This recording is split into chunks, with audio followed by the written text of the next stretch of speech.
Welcome, everybody. Thank you for joining us if you're tuning in right now. Thanks for watching. This is 2J's at Night. Welcome. Episode 3. We're getting started here. Things are, we don't have the best equipment, but it's the content for, right? Yeah, you know it. You have, I mean, I guess the laptops are equipment, but I was just going to say, you have equipment? Yeah, I know. I was going to use headphones today, and my headphones broke today, so I can't use them. That sucks. Well, hopefully, if there's an echo, if people are hearing an echo, please let us know. I do have a window into the YouTube chat here. So if we're echoing something horrible, I don't know what the hell we'll do about it, but, you know, let us know that it sucks, and we'll try to fix it somehow. I can do some behind the scenes producing, mute myself while you're talking or something. We'll figure something out. So yeah, right on. Because we did get some echo in the last episode. It wasn't the whole episode, but definitely a pretty significant chunk towards the end. So yeah, we're working on it. We're amateurs at this, very much so. I have a little bit of experience with doing some audio type stuff, but I don't know about how much experience you have with any of this. So None. You know, we just this all came about because we would occasionally call each other, as brothers tend to do, and we would end up talking on the phone for an hour and a half, 2 hours at a time, and we just said, hey, maybe we could do this live, and you know, people would find it interesting. I said, you know, I gotta stop saying, you know, that last episode, man. If anybody was watching and playing a drinking game, there you go. You know, for drink every time Jeremy says, you know, I probably killed somebody, and please don't put that on me. I feel bad about it. So I'm gonna try, and if I'm doing bad, Jordan, call me out. Chat, call me out. Whoever, call me out. It's terrible. It's just as bad as the echo, maybe even more annoying. So please keep me honest. I'm really going to make a concerted effort to knock that crap off this week. Yeah. And moving forward. I didn't realize how much I've always, in the past, I've not had issues speaking. I've been on some podcasts before and not had those types of issues, even with pauses such as and things like that. But for some reason, I guess I'm developing a tick in my older age or something. I don't know, but I think one of the things while you're kind of working through a concept or an idea, there's a little bit of that lag in, you know, speech, or from the thought to the speech. And so sometimes you kind of fill it with different things, you know, happens to be one every now and then. Since we're forefront of ideas here, man, we're thinking up new things. We're experimenting with thoughts, and open to, you know, all kinds of creative, out there ideas. So yeah, when you're for sure contemplating things on the edge of your understanding, there's going to be some struggle with the language, perhaps. yeah, it's almost like a reset point of some kind when you're speaking and you have one of those ticks or catches. It's all, I think it almost, like you said, it almost works to like allow your mind to catch up to what you're trying to get out, or allow your mouth maybe to catch up to your mind, or one of those two things. I think, yeah. But speaking of ticks, go ahead. I was just going to say, there are some, for anyone looking for a good laugh, there's some pretty funny compilations out there of people repeating, you know, some little phrase over and over again. I saw a great one of a hockey player. I can't remember the phrase that he says over and over. Hockey players are really good for, you know, really good for you. It might have been that one. Yeah.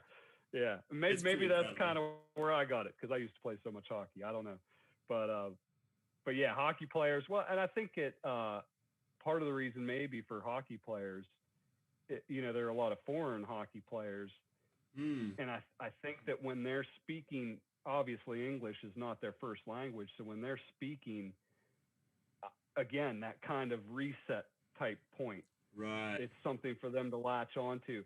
I know, obviously, Pens fan, have been for pretty much my entire life, and yep, represent.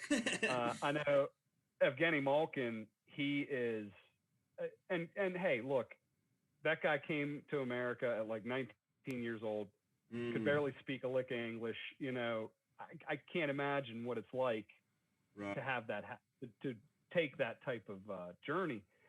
But he is really, really good with the even today in his interviews, he's constantly every other few words.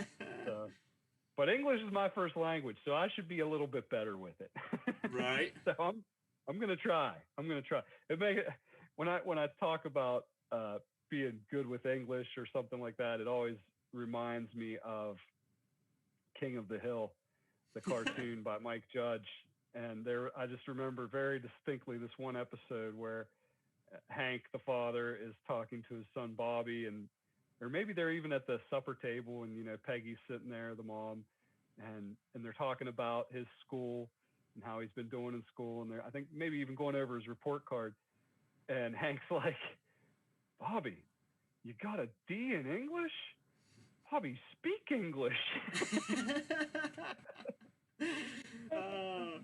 Like, yeah, that's a true story. For sure. It's pretty funny. I've always kind of struggled English and speaking a little bit. I think I got a good crash course at my last place of employment, where I did a lot of guided tours and things like that. So yeah, it's definitely something. It's definitely something that you can grow into. As you get more comfortable in front of people, in front of audiences, you get better at speaking. Right. Lena was not good speaking in front of people at all several years ago, and as she's been moving up, in organizations, she's had to be in front of large groups of executives and people of that nature, and she has definitely gotten much better at speaking and being able to cut out some of those resets and stuff like that. Yeah. So it's definitely something that if you're a person who struggles with that, don't feel bad. Most people do. Most people are not comfortable getting in front of people and speaking and trying to convey ideas and things of that nature. So, but take heart. You can improve on it. Yeah. It just takes a little bit of work and determination, and you can get better at it for sure. Certainly. So. No doubt. But what I was going to say earlier was, speaking of ticks, this week I'm seeing signs of spring all over the place. It's pretty sweet. Last week, I think I mentioned on last week's stream, amidst the that it was like 60 degrees here in West Paw. That would have been like a week and a half ago on a Wednesday, and since then, there's pretty much no snow on the ground now. But since then, I've been seeing a lot of other things, a lot of roadkill. Oh, boy. Out and about again. Exactly. Saw a bluebird. I actually saw him today, and I saw him the other day, a couple days ago. So I've seen him the last couple days out at the feeder. Nice. Awesome. That is. But the other more annoying sign of spring was I had to pull a tick off the dog.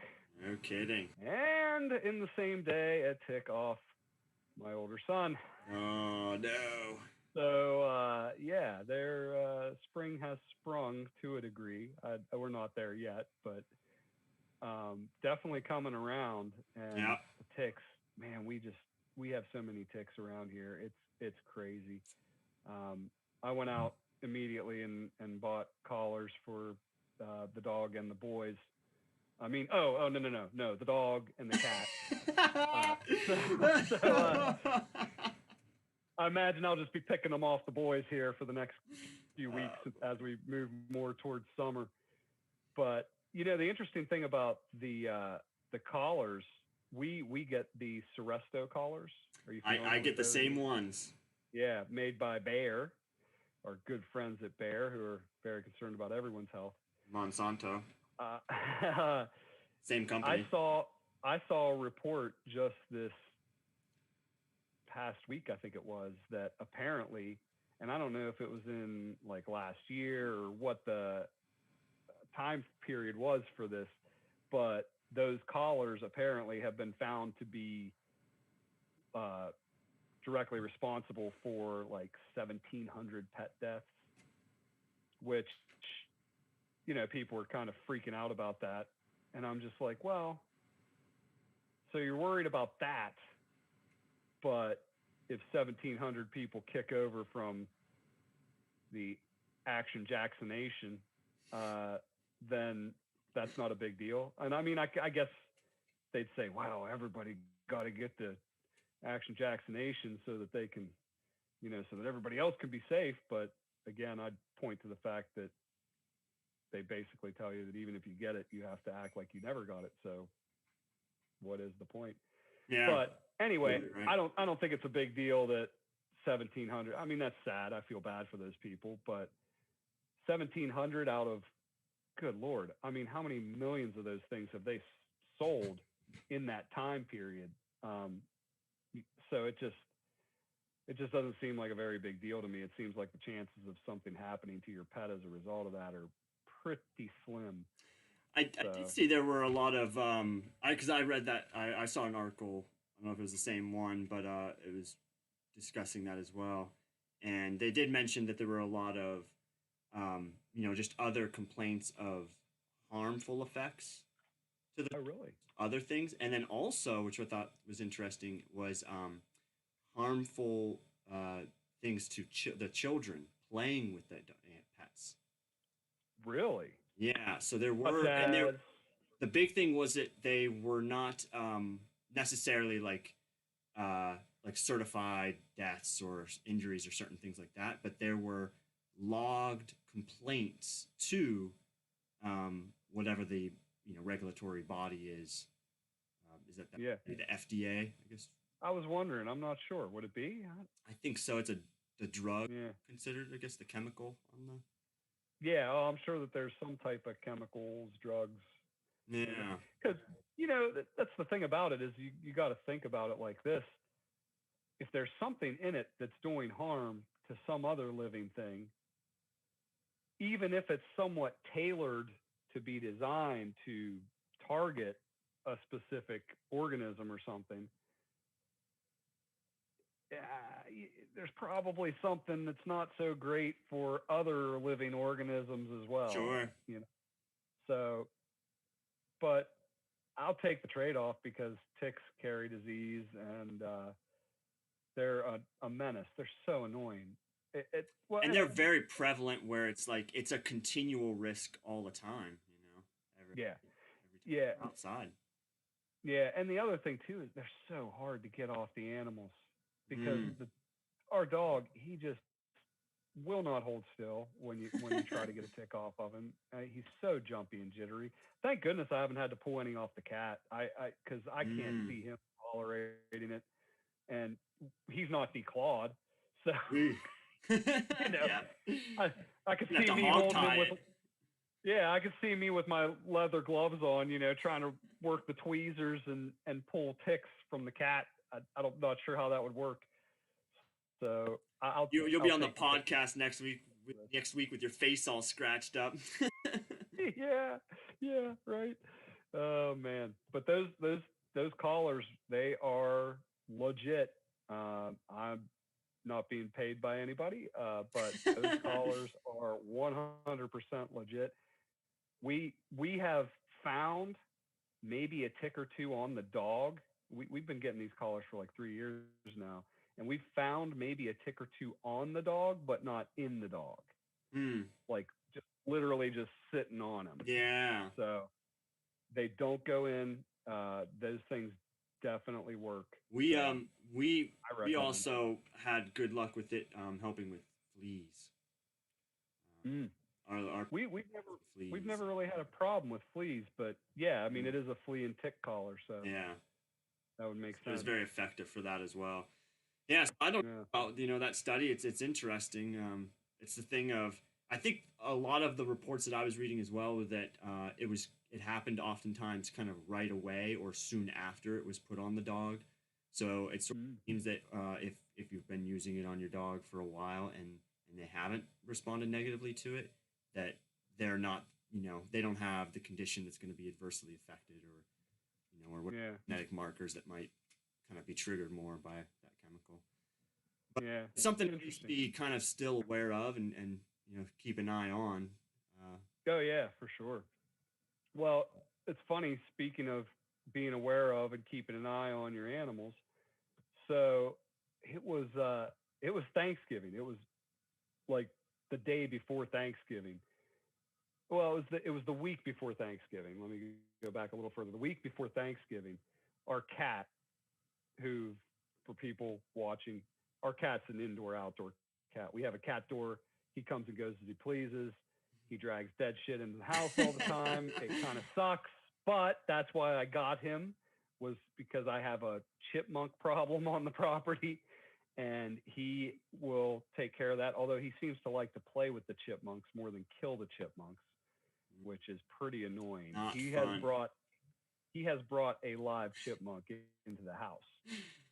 Exciting times. Awesome. So, but anyway, a week before Thanksgiving, I noticed one morning this large bump on his back, and I'm like, what the heck is that? So I go over and I try to pet him a little bit, and he was definitely very about the whole thing. Hmm. Didn't really want me touching him or anything, and I couldn't see anything blatantly that was wrong. So I was just Right. like, well, he's whatever, maybe took a bump. I don't know. So the next day, the bump's still kind of there. I don't remember how many days passed, but all of a sudden, the one morning, all the fur in this spot on his back is kind of flattened down, Oh. and the bump's gone. And I'm like, what the heck is going on? So I wait, like, no, I think it was that morning. I just kind of like moved the fur around. I mean, it was hard because, something obviously was on it. Hmm. And I could see an open wound. Oh wow. And I was like, ooh, yikes. So this is the day before Thanksgiving, that I'm seeing the open wound. And I'm like, man, I don't know what to do about this. Yeah. Yeah, I don't know what the problem is. I don't know if there's a bigger problem than just the surface cut or whatever. So packed him up and took him to the vet. And this is at like 8 o'clock, 9 o'clock at night. Oh, And take him up to the vet, and they take a look at him. They shave the spot in his back, and they're like, yeah, he definitely got bit by something. And huh. so after they'd shaved it, you could clearly see then, yeah, he definitely got bit. Small or big? Was the bite? It's relatively sizable. It was. My guess would be raccoon. Hmm. That's my guess, is that it was a raccoon. I could see. I mean, we definitely have yotes around here, which that's another sign of spring. I was up by the shed the other night. Well, it wasn't night yet, but it was dusk. The sun's going down. And I'm telling you, those things make such odd sounds. You just don't get used to it. They make such different, weird sounds. For sure. And I'm up there, I hear this weird, like, it almost sounded like kids screaming. That's often kind of how it sounds. Just very odd. And I'm like, what the heck is that? And then all of a sudden I'm like, oh yeah, that's a yote for sure. But I don't think that it was a yote, because I think if a yote got at him, I don't know that we would have him around anymore. Yeah.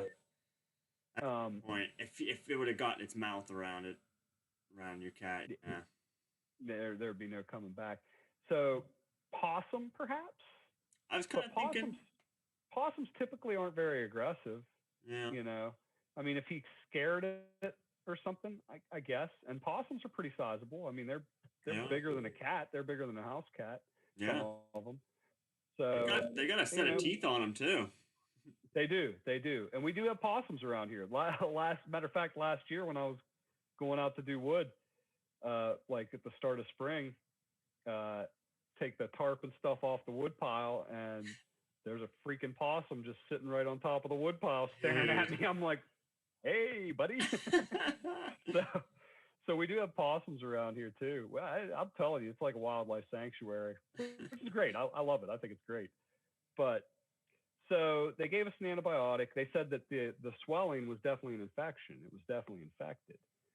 And they gave us an antibiotic, and they told us he had a cone on his head and stuff. They told us he couldn't go outside for like 2 weeks. You know, this poor cat. He was so bitter, which really sucked because cats are nocturnal. Yeah. So his bitterness was really prevalent in the middle of the night. Pretty darn lousy. But he healed up, and everything looked good. We finally took the cone off, let him go back outside. He's been fine since. Now, I've always kind of felt a bit of a bump there. But I just figure, well, I would imagine they x-rayed him when they had him there, but I don't know. But I was like, well, maybe he, from the bite, got a bit of something messed up in his back or something. He's going to have a little bump or something from now on. Who knows?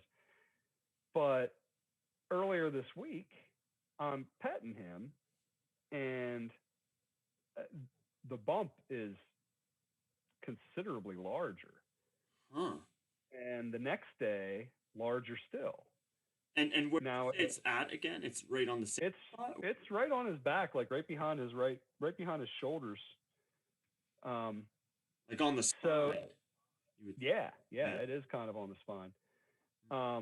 So it hasn't gotten worse since like Wednesday, but I mean it's still pretty sizable, and he just doesn't seem to be quite himself. I'm not sure how.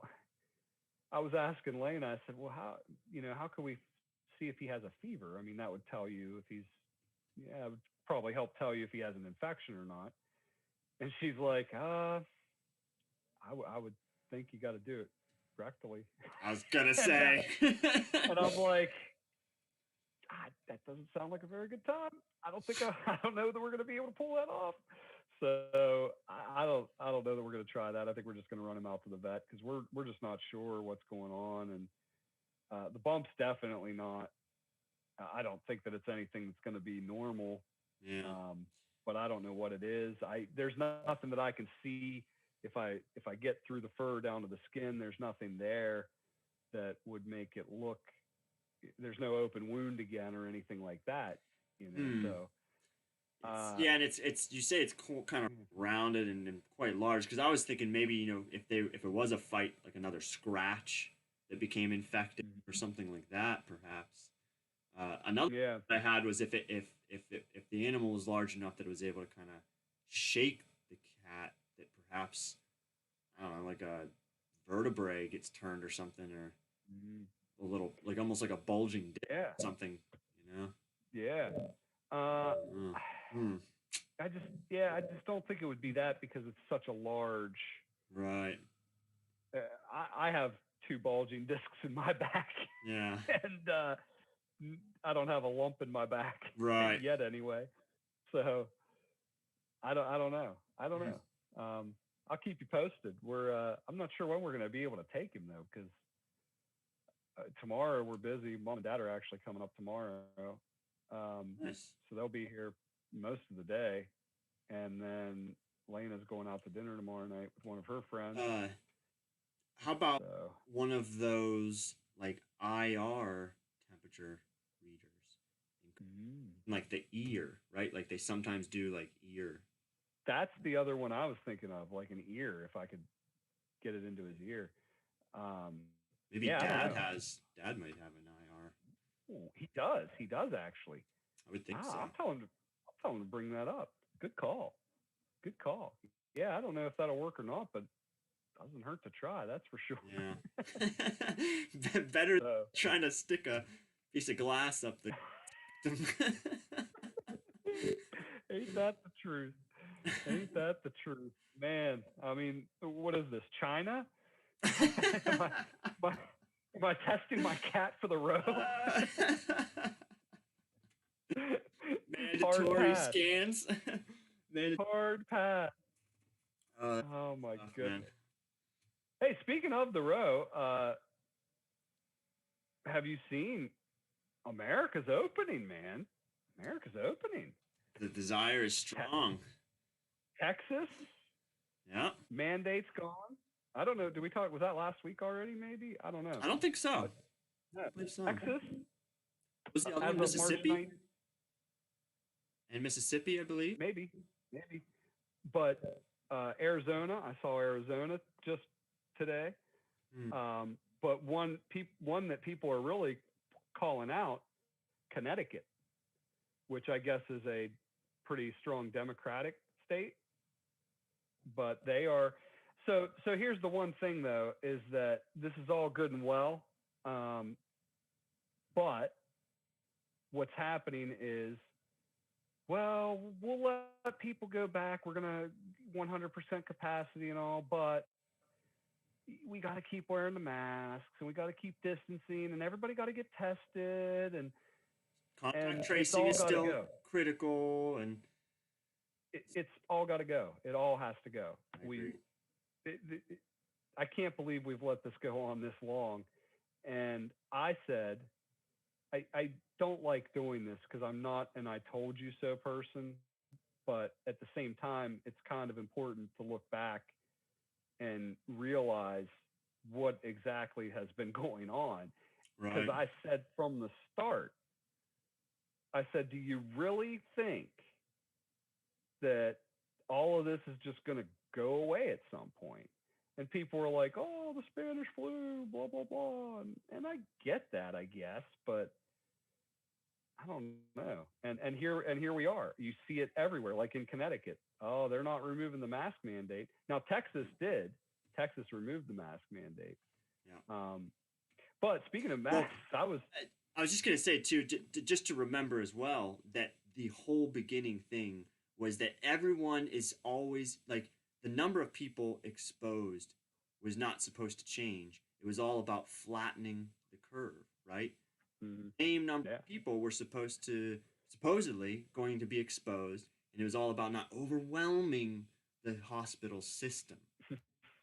That has long gone by the wayside, and we are in a totally different world right now. Yeah, it's true. That is so true.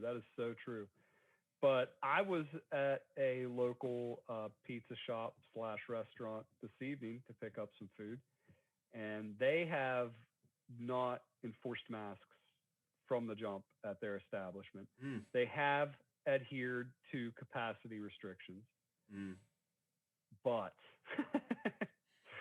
apparently they've thrown that out now as well because the place was packed. I mean, it's a pretty sizable place with a very large parking lot, and I had to park in the grass to go get my takeout. Yeah. And so when you walk in, so like I said, it's a pretty big place. So there's one door that you can walk in to go get your takeout. And as soon as you walk in, there's a counter right in front of you. You can get your takeout. If you go left, there's a bar, and you can go through the bar, and then there's a dining area. Oh, yeah. And I think there is a separate entrance for the dining area as well.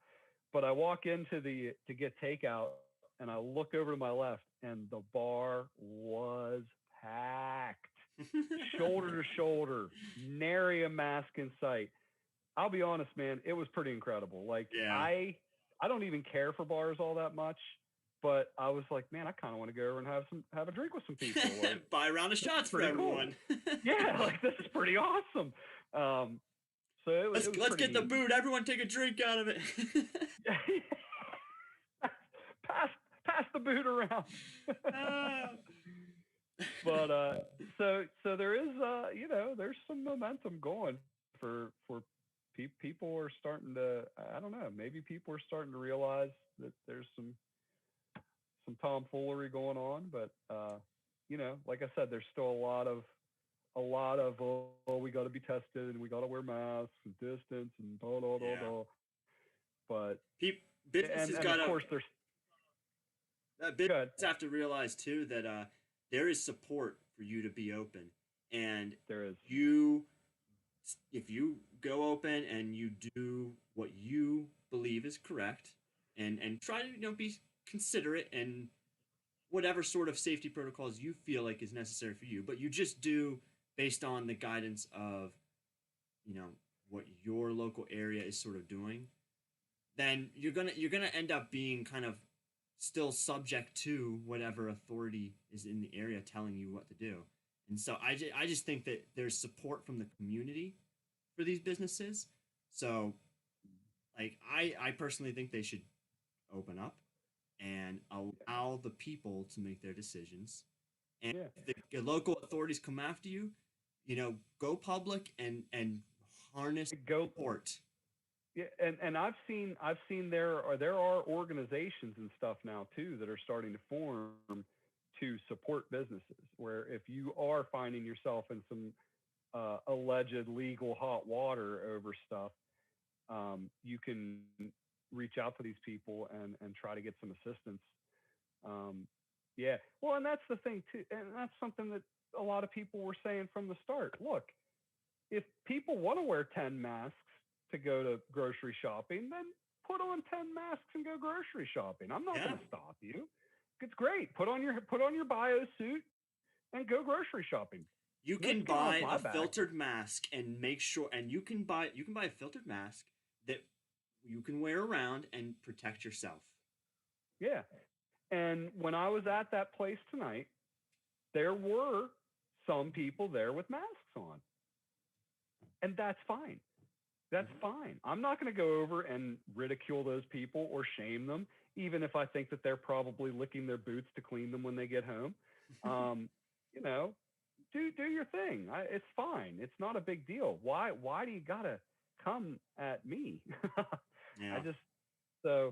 But there seems to be some good stuff. And by the way, the action Jacksonation thing that I was saying earlier, I got to credit that. That's not mine. I stole that from that Quantum of Conscience YouTube channel. I highly recommend people check out. That guy does really good work. I really enjoy the way that he thinks and some of the content that he puts out. Matt from Quantum of Conscience, and that's his phrase. The action Jacksonation. Action Jacksonation. Yeah. I'll try to remember that.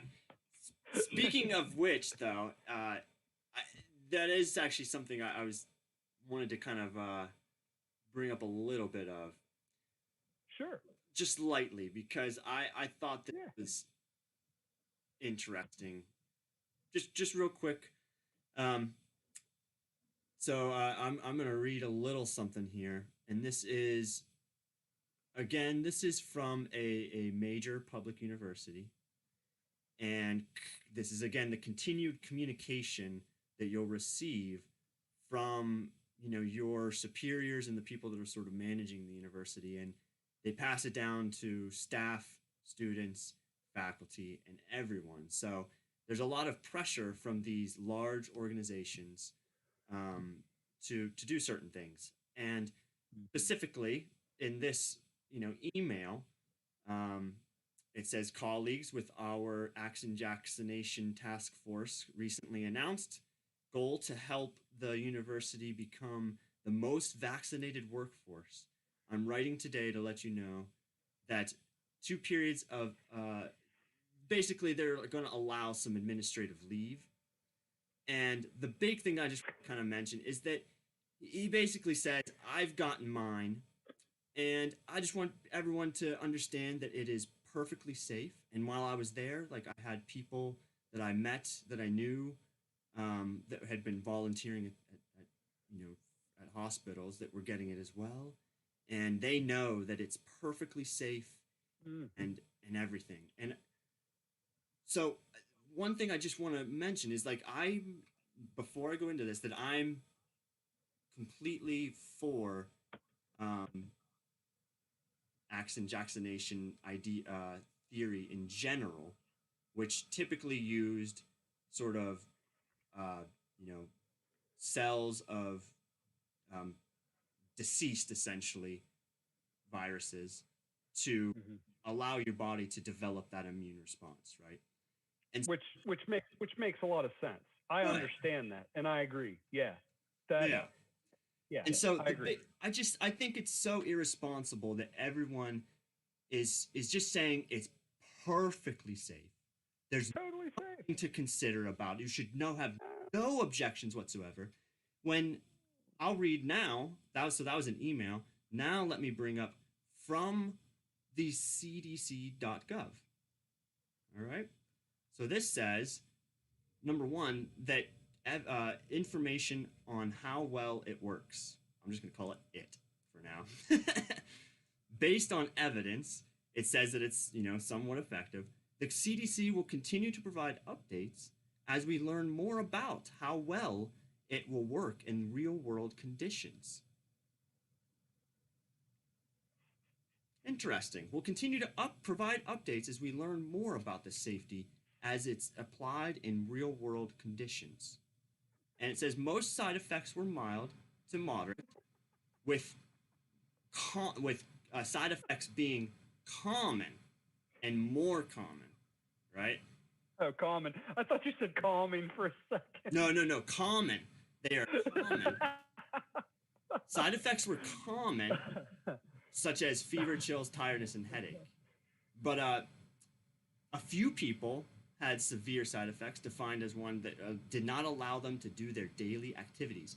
Although few people in the clinical trials went to the hospital or died, data suggests that people Yes. who got the Action Jacksonation were less likely to have these more serious outcomes compared to people who got the saline placebo.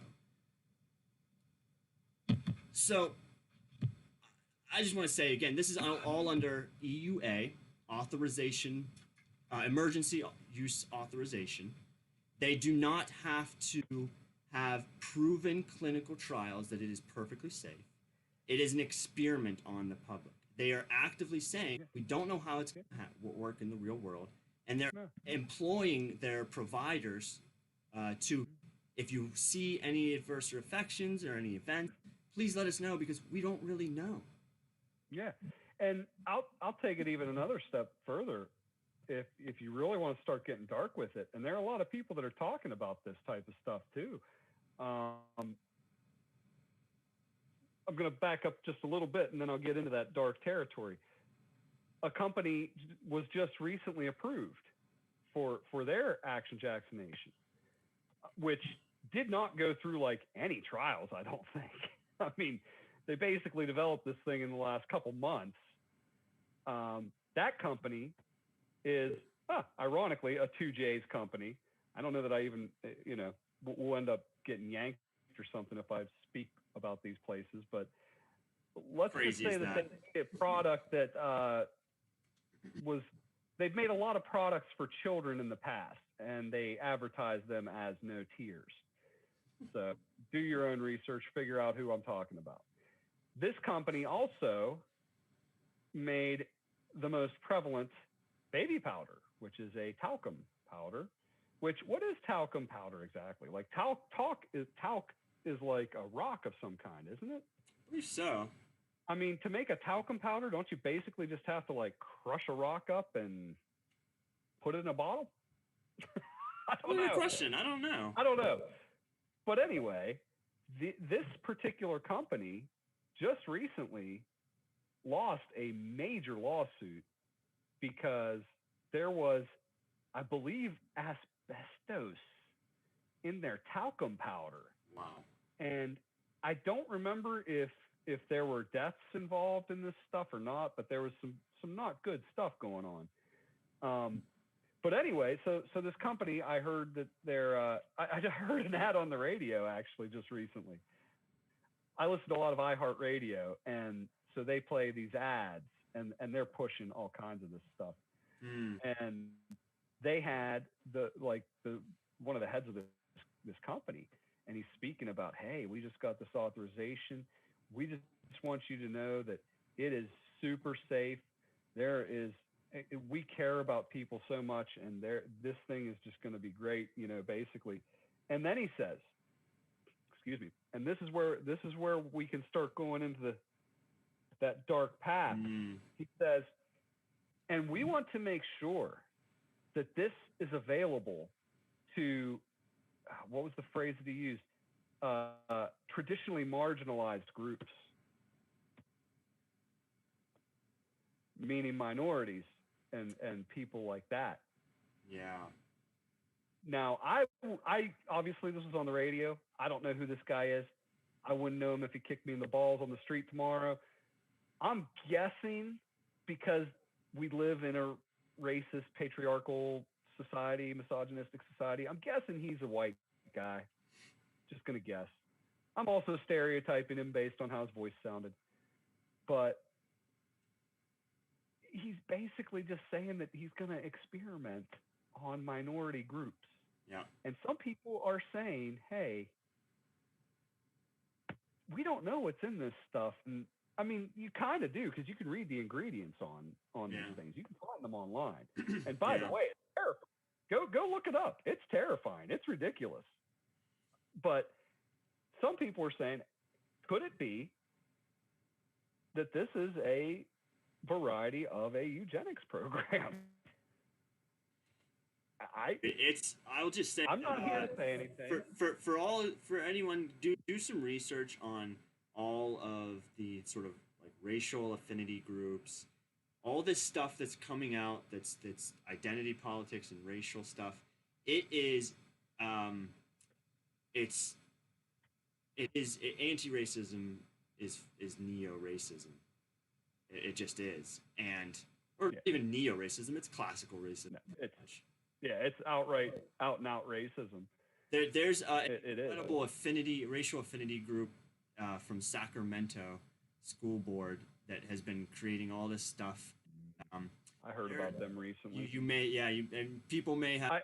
Matter of fact, I saw a thread about what they're doing, and I don't want to steal your thunder, but basically I quote tweeted one of the things from the thread with "Make segregation great again."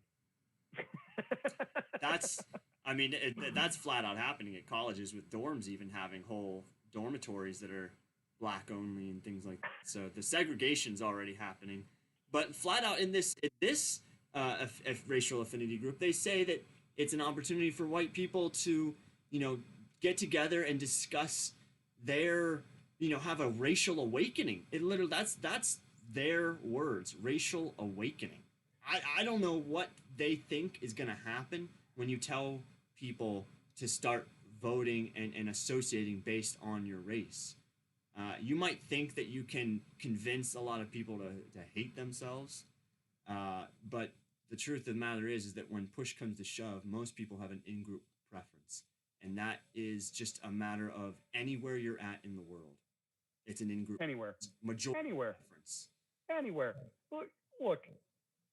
Most black people prefer to be around black people. Most white people prefer to be around white people. Most Asian people prefer, the Asians, you can't lump them all together, because it's true. Like, you get your Chinese and Koreans, they kind of hate each other, and all the Asians kind of hate each other, but the Japanese will stay together, the Chinese, everybody, the Indians, everybody has in-group preference. Koreatown, Chinatown, those sorts. It's fine. Actually. It doesn't mean that those groups, other than the Asian groups, at each other maybe, doesn't mean that those groups hate each other, So it's not a big deal. It's not like there's a bunch of like KKK groups running around with different colored hoods on or anything, It's very weird how it's almost like they're like trying to make you feel bad about, I don't know, just making common decisions, I think truly that the the hope was to have um, to I think that they had wished that they could have done all this stuff a little slower. And right now they're trying to rush everything because seriously, it seems like the problem action solution type of scenario. Here you are saying Yeah. that white supremacy and white privilege is this massive issue all across the country, and all of these racial affinity groups and things like that, they're literally going to breed white supremacists. That Yeah. the outcome Yeah. of these types of actions is going to Mhm. drive young, young people to, again, you're telling them to identify based on their race, Yeah. judge other Yeah. people based on their race, the exact Yeah. opposite of Yeah. the Martin Luther King dream. So it's Absolutely. yeah. Absolutely. But going back to the dark side of the action Jacksonation, and no pun intended with me saying the dark side, um, I encourage people, and this is something that I just assume that people know, but maybe they don't. Look up the Tuskegee experiments. Mm, I'm sure you're familiar with the Tuskegee certainly, experiments, right? certainly, yeah. And just by that name, you'd think, oh well, what are you talking about? Like mixing some chemicals together or something? You know, who knows? Sounds Russian. Yeah. But what that was our government here in America offering the black community in where's Tuskegee, Alabama, offering the black community free health care. Alabama. Free health care. And they were, it's been a long time since I looked into it, but what was the premise? They were treatment for syphilis. There you go, treatment for syphilis. And ultimately, as we've found out over the years, they were not treating them for syphilis. They were treating them with syphilis. And they literally killed a lot of people. So, and that's what's funny too, is that people wonder why the black community is very skeptical of this type of stuff. And it's because, hey, why wouldn't they be? I mean, for crying out loud. Yeah.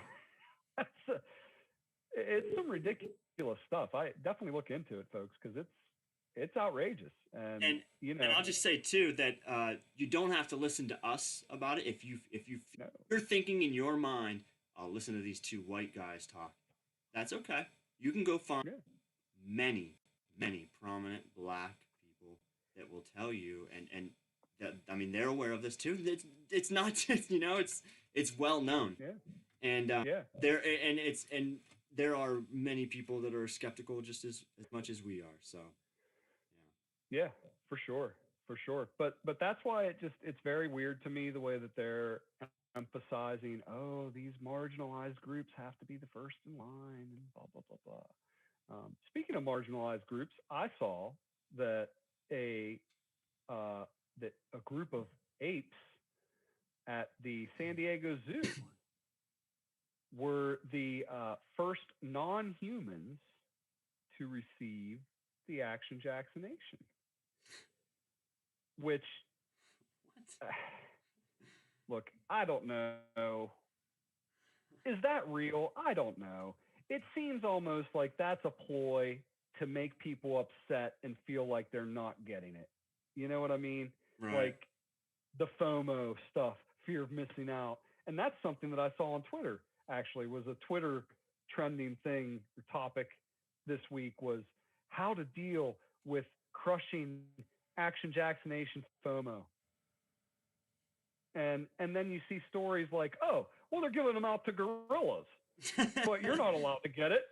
Right. And then people are going to start wigging out and saying, dang, well, I need mine. Why are they giving it to the gorillas when I need mine? Right. Is that real? Are they really giving them gorillas? That's one thing. The other thing is, if these apes are the first non-humans to receive it, What exactly does that mean? I'd like to know a Were the little bit more about that. trials? What were the trials? Exactly. Were there trials? Exactly. Exactly. Is that are they just saying, oh, they're the first non-humans in production, right? not in the beta, must. not in the test, not in the staging environment, but in production. I don't know, but it's very odd for them to be like, oh, they're the first non-humans that are getting this, and it's I don't know. Are they really? Is that real? Dude. Did they really kill all the minks in the Netherlands or whatever? Man, I don't know. Are they really sticking? I do think sometimes it's like China?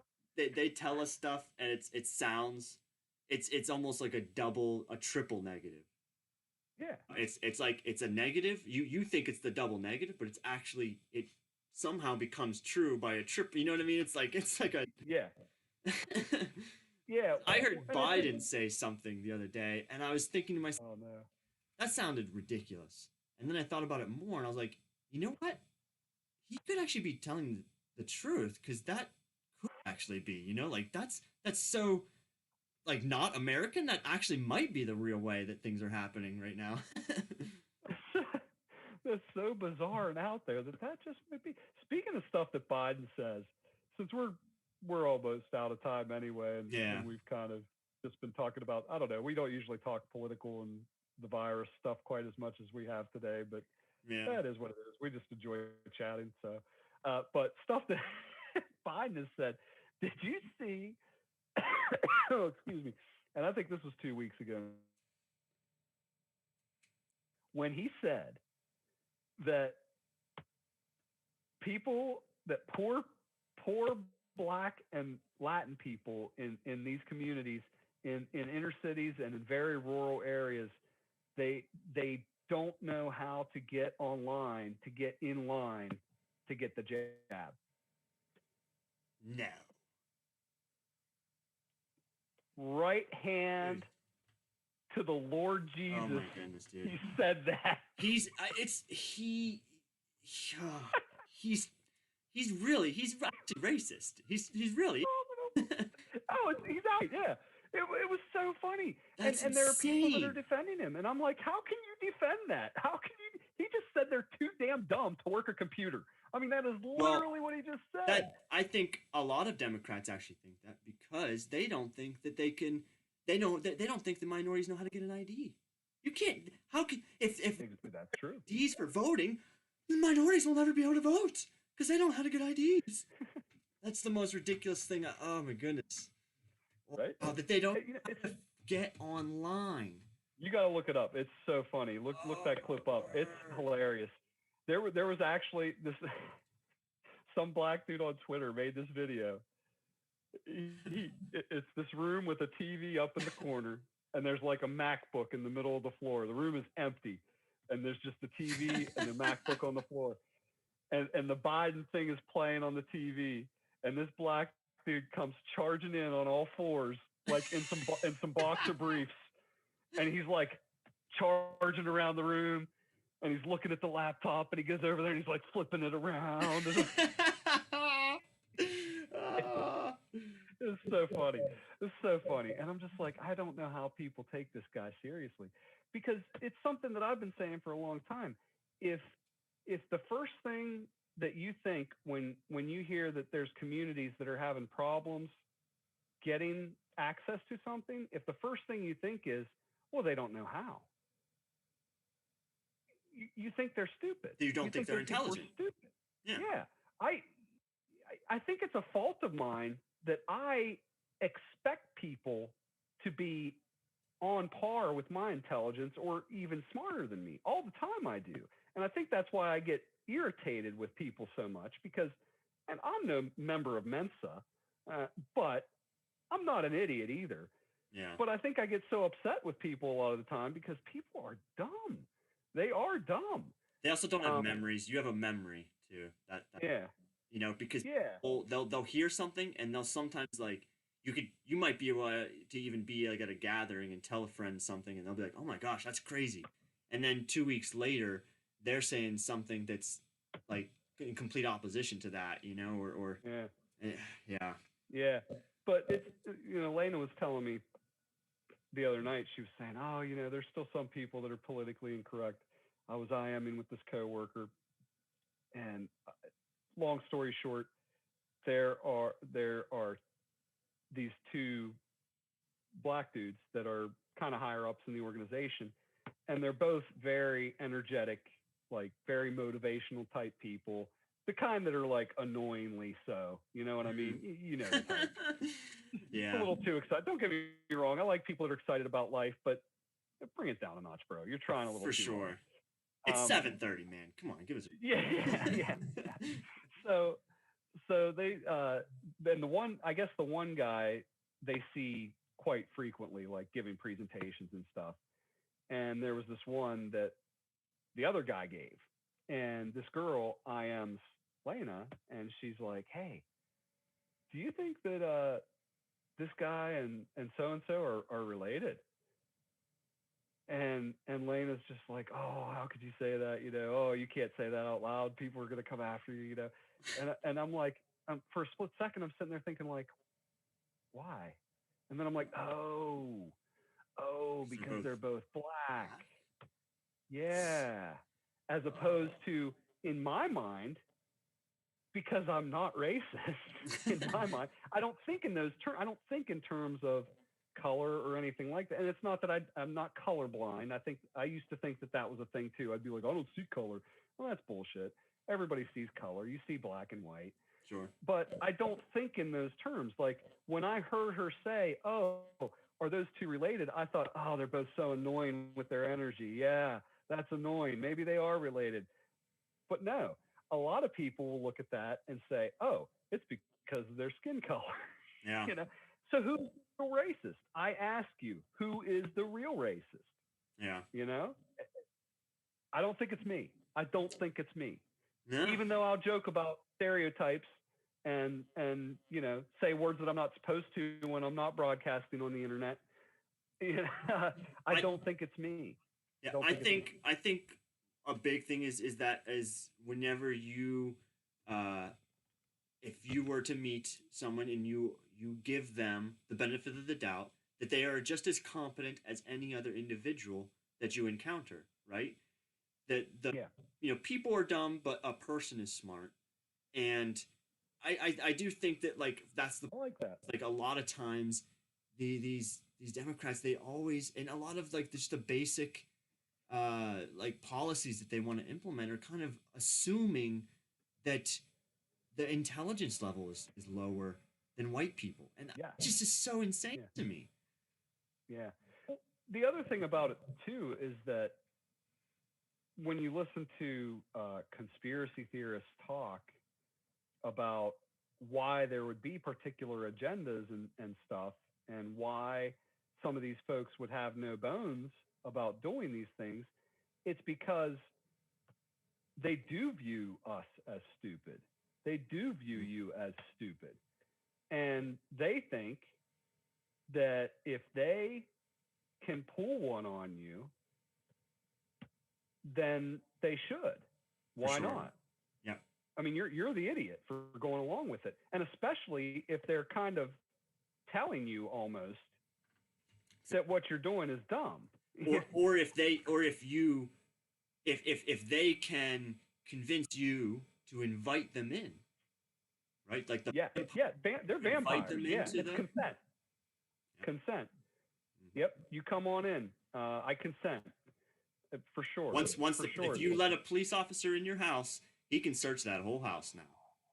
Oh man. If a police officer's out at front of your door, step out of the door, close the door behind you. Yes. And then you say, I need my lawyer. I know nothing. And that's all you say. Yeah. And no matter what they say, you say, I need a lawyer. Yeah. And until there's a lawyer, we just want to hear what your neighbor, Mr. Johnson, was doing. It's not. I don't care. It's about your neighbor. No. None of my business. I don't. Who? I don't even know that guy. I hate that guy. Oh, motivation. He hates him. Yeah, right. Isn't that the truth? Isn't that the truth? But no, that's and something that I saw was that, and again, who knows if this stuff's real, but well, it was Candace Owens tweeted that no less than like 6 to 10 of her friends have had the FBI show up at their house because they were at Trump's speech. Right. They didn't even go to the Capitol. Wow. They were just at the speech. And it's just one of those things where, folks, you don't have to do anything. I need my lawyer. And you say that even if you don't have one. I need my lawyer. And then you go and grab a phone book or you go online and you find a lawyer when they leave.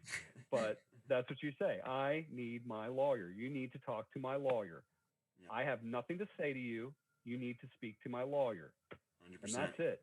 They aren't allowed to do anything. I mean, I guess if they have a search warrant, that's one thing. But 99% of the time, if you're just a generally law-abiding, because there is no such thing as a law-abiding citizen. We are all committing felonies every single day. Yeah. Guarantee you're committing a felony every day. Guarantee it. Yep. So there's no such thing as a law-abiding citizen. But if you are a generally law-abiding citizen, 99% of the time, if the authorities show up at your door, they have no good reason to be there. And it is your right to tell them to bugger off and to call your lawyer. Yep. And that's it. That's all there is to it. Heck, if they made a mistake and you react to that mistake, they can still get you. Even if it was there. Oh, for sure. There in the first place. Hey. Yeah. Yeah. Yeah. Absolutely. Absolutely. Good advice for sure. Yeah, no doubt. I think we're about ready to wrap up here, but I wanted to come back. Last week, we were trying to think of that one phrase about weak men and strong men, and I found it. And so I wanted to make sure that we get it right, because it is a cool phrase, and I think that there is something to it. And the full phrase is, hard times make strong men make good times make weak men make hard times. And it's that cycle. Yeah. Because it starts at hard times making the strong men, and then it ends with the good times making the weak men, and the weak men making the hard times. Yeah. So be decent men. I know that there's a lot out there as far as women and not being misogynist and all this. And don't get me wrong, I'm not saying go out and give your lady a black eye tonight, but be a man and be a leader and raise your children right if you have children. If you don't have children, just be an upstanding individual. And it's on men. It's on men. 100%. So make sure you got your stuff in order. I'll just give a shout out to Jack Murphy. I've been following him recently, and I think he's got some really good stuff for young men too. I like Jack. I don't like that he's friends with Jack. Who? He's friends with Agent Poso. Oh yeah. And Agent Poso is an agent, and I don't care for that guy a whole lot. I think he's as slippery as the day is long. And the fact that Murphy seems pretty tight with him doesn't sit great with me. But at the same time, I really am a guy that tries not to toss the baby out with the bathwater. Yeah. And I do think that, I agree. I think that Jack Murphy pushes a lot of good stuff. I just, I got my eye on him. I'll just say it like that. I got my eye on him. As you should. Judge the fruit, right? Judge the fruit. But in the same way, Jesus was with tax collectors and sinners. So, yeah. That's true. You associate with people doesn't necessarily mean you. I know what you mean though. The gentleman that you're referring to is slippery is a great word to describe him. I've recently heard a kind of a new phrase too, institutionalist, that I hadn't really heard of or knew about before. And I've heard two people self-described as institutionalists. I believe the gentleman you were talking about is one. And Mr. Michael Cernovich also has described himself as an institutionalist. one that You know what's funny? in maintaining the institutions, and would prefer to see them, stay and not. You know what's funny about that?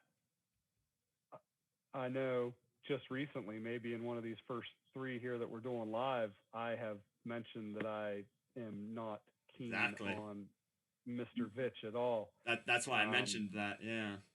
I honestly, I think I might like him less than Poso, to be serious. I don't know about that guy. Again, he does talk a pretty good game, but there's a lot of people out there talking a good game for the wrong reasons. And for sure. And I just those two guys, man, I just don't know. I just don't know. At least they have children and stuff. That adds gravitas.